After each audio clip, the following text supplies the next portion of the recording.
My current body of works is about Doha. The stories, the history, the literature, the songs, the feelings of this land of Doha and Qatar you'll find in my work.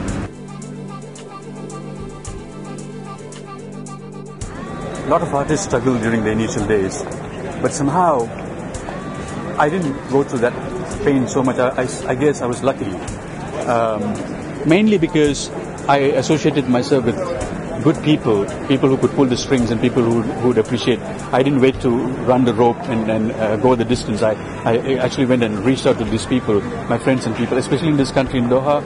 I got to know lots of people who actually helped me out to establish myself and come out from the closet and then make my art available for people to come and appreciate, buy and keep buying.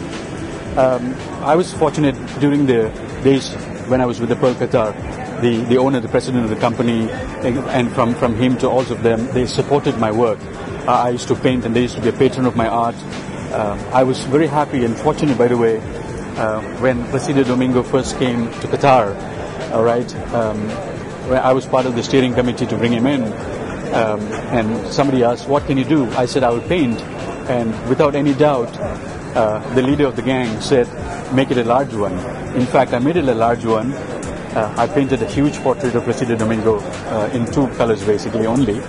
And I had this rare opportunity to be in a state dinner with the president's home, Mr. Khalil P. Sholi, who was a great supporter of my works. In fact, he used to buy my paintings. Mr. Sholi said, I wrote a speech and I said, Mr. Sholi, this is a speech of how you're going to present the painting. He looked at my painting and he said, no, you do it. You present it, okay? So I did, and here is at the great moment in time, I actually unveiled the painting to him, and he told me, you are going to make my life so difficult. I said, why? He said, you have turned me into a great god, that young Joe. I said, yes. And then he hugged me and he sang a song for me and sang a song for Qatar. And that particular painting of his, portrait painting, is now in his New York home. Yes, I was fortunate of working with important, and this is my message to lots of people. Do not wait for the opportunities to come.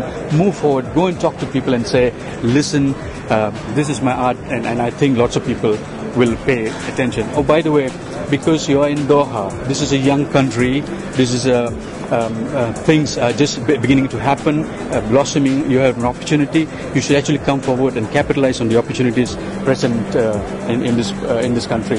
Look at this Souq Waqif where I'm standing. It is new. It's young.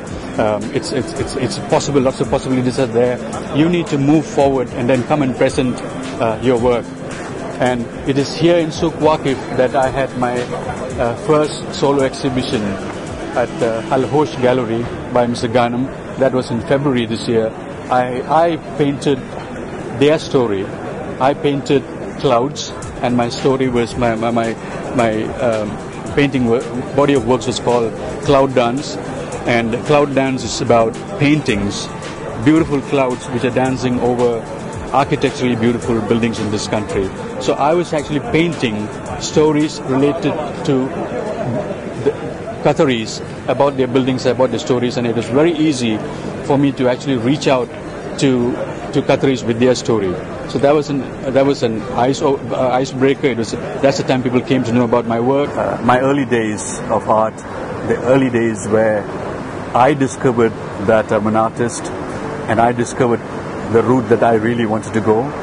And we'll talk about how my parents actually discovered that I am actually an artist and I can be good at art, and that perhaps this could give me my livelihood and my passion. A story goes back to when I was about 6 to 7 years old. My dad used to give me notebooks for me to write, practice my writing, my mathematics and so on. And each book was supposed to last me about a month. And I used to kind of finish it up drawing and sketching within an hour's time. And my dad used to see this and say, how can you finish up a book? You're not studying, you're just playing around, doodling. And it just went on. And the number of beatings I've got from my dad for doing that is incredible.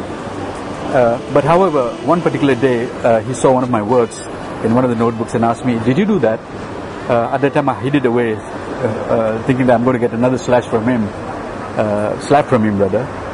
And when I showed him the drawing, and he asked me whether I did it myself, whether the circles were drawn with an aid of a compass or whether the lines were straight, I said, no, I just did it.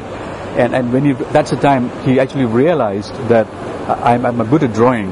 And he cried in front of me and hugged me and said, I'm going to buy you not just one book for a month, 30 books, and you can use one book this thing. So it was a time when the family actually sat down together, and it's a good feeling. Now I look back on that dad and mom actually recognizes the son's talent and said, here's your blessing, go ahead and do whatever you want, but keep the school going. As long as you don't fail, keep your passion going. I think it's very important. As even today I see, this is what I want to do for my children. Listen to them, and once you're okay, once you realize that, allow them to go behind their passion. That's very important. There are a couple of projects that I'm working on.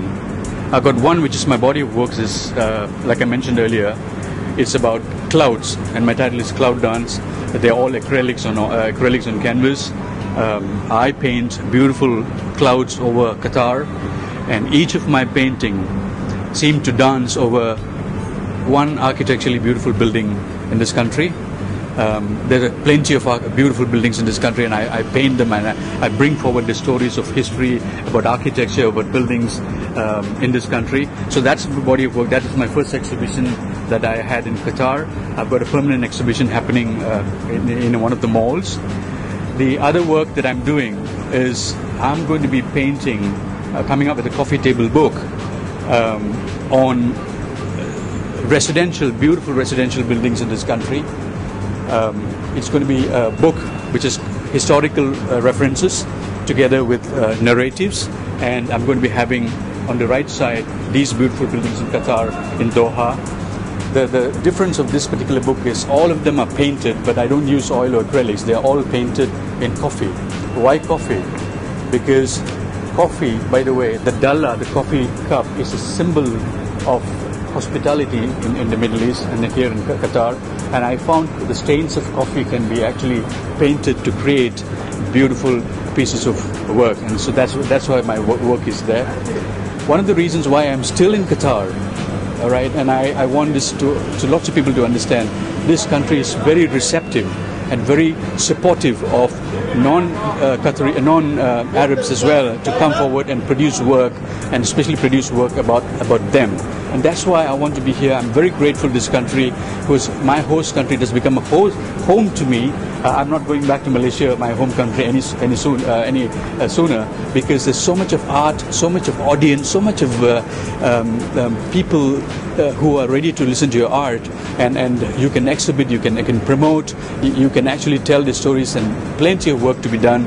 And I'm glad that I'm in this country, and my work is going to be appreciated, my work is going to be bought by people, and I continue to produce more work, because there is push and pull now. In my pieces of work, in my creations, there's always an element of Qatar, element of this beautiful city, Doha, always part of that you can relate to.